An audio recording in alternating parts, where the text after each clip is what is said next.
बदलते हुए मौसम के कारण इन दिनों सर्दी जुकाम खांसी होना एक सामान्य सी बात है। लेकिन जैसे ही खांसी पुरानी होने लगती है तो एक प्रकार से सांस लेने में दिक्कत आती है और एलोपैथी के चिकित्सक इसमें इनहेलर का प्रयोग शुरू करा देते हैं। ये एक थोड़ी विकट स्थिति है। इसमें जो है, यहाँ तक कि छोटे छोटे बच्चों को भी इनहेलर दिया जाता है, जो कि एक घातक स्थिति है। इनहेलर के विशिष्ट दुष्प्रभाव होते हैं, साइड इफेक्ट्स होते हैं। जैसे साल्ब्यूटामोल एक इनहेलर है, उसके साइड इफेक्ट्स हैं नर्वस टेंशन, हाथों में कंपन होना, हेडेक, सिर में दर्द होना, अचानक हार्ट बीट बढ़ना, पेल्पिटेशन, मसल्स क्रैम्प्स। ये सब लक्षण साल्ब्यूटामोल की देन है। एक इनहेलर है जिसमें स्टेरॉइड भी होता है। उसके जो प्रमुख साइड इफेक्ट्स हैं वो हैं सॉर थ्रोट, गले में खराश होना, फटी हुई आवाज़ होना, बैठी हुई आवाज़ और कर्कश आवाज़ होना। तो ये तो इनहेलर्स के साइड इफेक्ट्स मैंने आपको बताए। तो एक कहावत है कि दमा दम के साथ ही जाता है।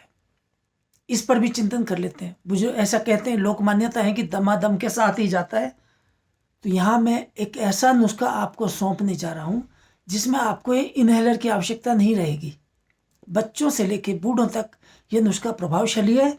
आप इसको लिख लीजिए, क्योंकि ये बहुत ही चमत्कारिक नुस्खा है। मैं इसको चिकित्सा में अनेक बार उपयोग में लाता हूँ। इसमें आपको करना क्या है, पहली चीज है मुलट्ठी का चूर्ण। आपको ये लेना है 50 ग्राम।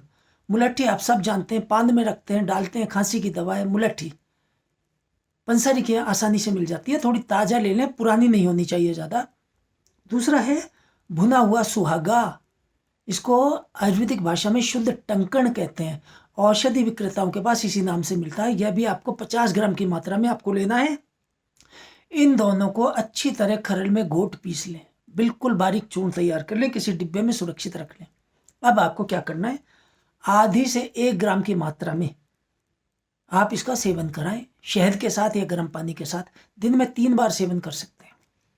दूसरा है, बच्चों को 125 मिलीग्राम सवेरे शाम या दिन में 3 बार शहद के साथ आप सेवन करा सकते हैं।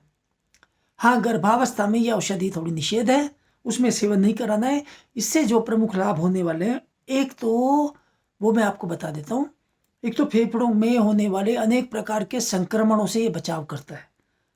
दमा, गला बैठना, कफ आना, जुकाम, खांसी, इन पर यह अमृत के समान लाभ देता है। अनेक रोगी ऐसे आते हैं जो कहते हैं कि सवेरे उठने पर गले में कफ भरा हुआ रहता है, उनके लिए भी ये रामबाण है, अचूक है।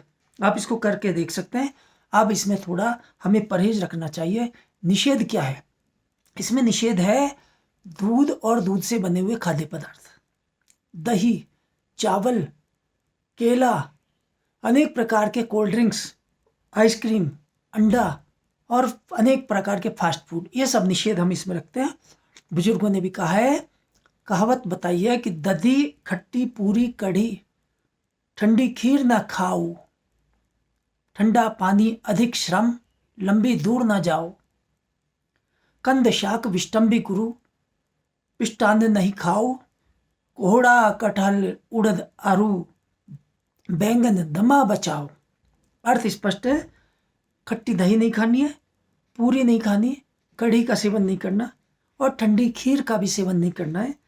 ठंडा पानी गर्म पीना है, अधिक परिश्रम नहीं करना है, लंबी दूर न जाओ, बहुत लंबी यात्रा नहीं करनी चाहिए, उसमें भी खतरा रहता है रोगी को।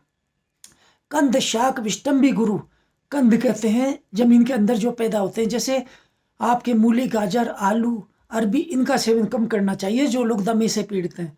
और गुरु, पचने में भारी चीज़ें नहीं खाएं। और जिन पिष्टान्न कहते हैं, जैसे उड़द की दाल के मांस बड़े होते हैं, वो मत खाइए। और कोहड़ा नहीं खाना चाहिए, कटहल नहीं खानी चाहिए, उड़द की दाल नहीं खानी चाहिए और बैंगन का सेवन इसमें निषेध बताया गया है। अब मैं आपको एक आयुर्वेदिक इनहेलर बता देता हूँ। आपको लेनी है 3 चीज़ें। एक तो लेनी है उड़द, आप ले सकते हैं उड़द की दाल। दूसरा लेना है काली मिर्च और तीसरी है हल्दी। इन तीनों को 10-10 ग्राम की मात्रा में लेकर के बारीक इसका चूर्ण तैयार कर लें, किसी डिब्बे में सुरक्षित रख लें। अब कोयले की आग पर या कोई ऐसी जगह आप उसको कोयले की आग पर थोड़ा सा बुरक दें और इसका धुआं आप लीजिए। ये ज़बरदस्त इनहेलर का काम करता है और इससे तत्काल दमे के रोगी को आराम मिलता है। दिन में 3-4 बार आप इस तरह का इन्हेलर उपयोग में ले सकते हैं। नेचुरल इन्हेलर है, आयुर्वेद का है, और दमे से पीड़ित रोगियों को ऐसा सब करने से चमत्कारिक लाभ प्राप्त होते हैं। यह जानकारी मैं मेरे द्वारा लिखित इस पुस्तक से मैं आपको दे रहा था। यह है जीवन शैली के रोग और आयुर्वेद। आप ये देख सकते हैं, मैं इसका लिंक आपको यहाँ दे रहा हूँ। आप इस विषय में और अधिक जानकारी यदि आप चाहते हैं तो आप ये पुस्तक पढ़ सकते हैं। और अपना विषय मैं यहीं विराम देता हूँ। जय धन्वंतरी, जय आयुर्वेद।